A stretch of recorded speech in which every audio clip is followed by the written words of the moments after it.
opening statement from Coach. Yeah, first of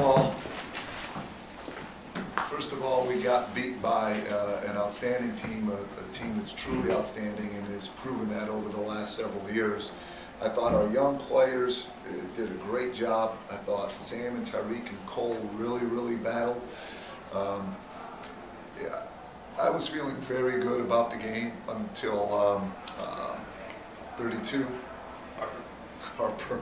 I know my numbers until Harper just started getting wide open threes and posting up, and our guys were falling on the floor, and he was dunking the ball and going high-low, and you know, I thought that was the turning point of the game. I think Harper deserves tremendous credit for really changing the game and bringing them back. And you know, I think it was as simple as that. They scored a lot of points in the second half. Their best players scored a lot of points in the second half. We were completely prepared. We challenged certain people to guard Harper because it should be exciting to guard the best player on the other team. I mean, there were a lot of NBA people here looking at Justin Harper today. And I shared messages while I want them leaving talking about our defense and the job that certain guys would do on Justin Harper. And if you look at the tape, his threes were wide open. If you look at the tape, his dunks were uncontested. And you know, the guy's a wonderful player. They have a wonderful team, and we just weren't good enough to stop them.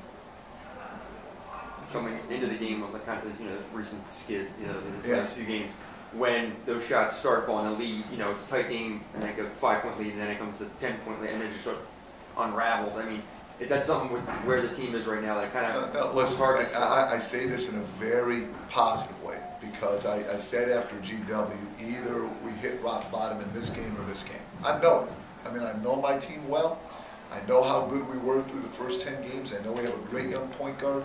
I know that Earl and Ruben are big veteran wings who've played well. I know Jarrell's a highly productive power forward. I know Eric is an elite talent in the middle. I know that guys like Sam and Devin and Steve give us good depth. I'm watching Oklahoma State today beat Kansas State. I mean, I know how good we are, but the difference with our team is mental. And after the Villanova game, we changed in practice and in games.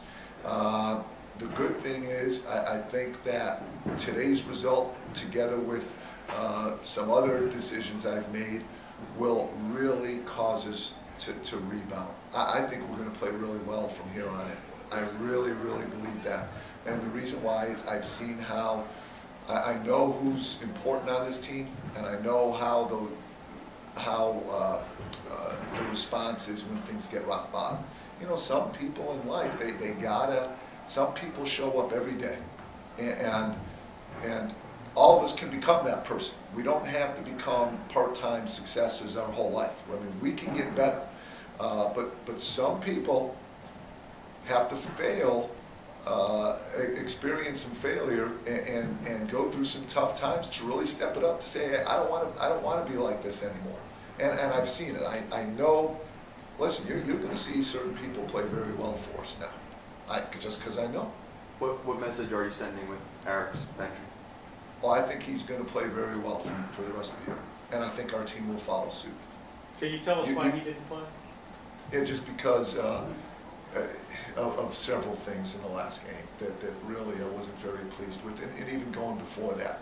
But I know Eric very well, and I think he's going to play very well from here on out. I'd be surprised if he didn't. Did you see anything from him either today or whenever? Yeah, he's been, since the last game, he's been asking for extra work. He's been meeting with people, saying very positive things. And, you know, I know how he responds when things hit rock bottom, and that's when he really steps it up. I've seen it. You guys haven't seen it during the season, but I've seen it throughout the course of 12-month periods where when he goes through something tough, where he feels like he's letting himself and others down, he does respond. He's going to respond very well. I've seen it many times. With sitting him down now, I mean, there's a collective message. Do you think that the other players can pick up on that? However you look at every team in the history of basketball. You look at today, how their best players performed.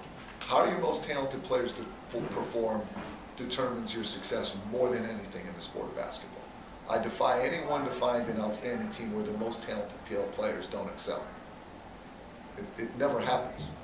And Eric's a great talent, and he really wants to do well, and I think he's going to play real well. Can you comment on when you made that decision? Like what time frame? Yeah, right after the GW.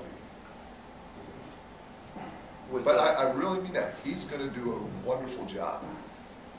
Did you think maybe at halftime today, given the way they played towards the end of the first half, that something had snapped out of it, if there was something that It's snapped a out? long game, and I felt very good when we had the lead in the second half, and that's when Justin Harper really started to have his way, and he really helped his team a lot at that point, and we just didn't have an answer, and he's a very good player. We all know how difficult last year was, you know, with all the extenuating circumstances. But you said before, you know, how guys respond when they hit rock bottom. Is this worse than last year, or is this rock bottom? I mean, guess after the GW game, I should say. I don't have any frame of comparison. You know, I think we're going to play well the rest of the year. I really, really do. I know my team. I saw this coming. If you heard my comments after the Ryder Bucknell game, I saw it coming. And I know these kids, and, you know, sometimes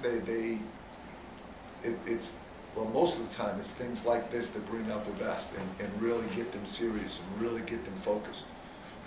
And I see the puzzled looks on your face. I used to be puzzled too, but now I just know it's what the situation is. Let me talk about the contribution you got from Cole Stephan. It's just wonderful. He's had such bad luck. He was a very good high school baseball player, and got hit in the head with 2 pitches last spring. And then he comes here for summer school and immediately has his appendix removed. And then he comes back, obviously, out of shape in August from the appendix being removed. And within 2 weeks, he has his 3rd concussion, and it's serious, and he's out for 7 weeks. So, you know, he for a 5-6 month period has been very limited in his physical activity, and he's just now starting to become a little bit of his normal self. Did you run anything different for him? Did you No. run more plays for him? No, he's just feeling better. Anything else? Thanks, guys. Let's go.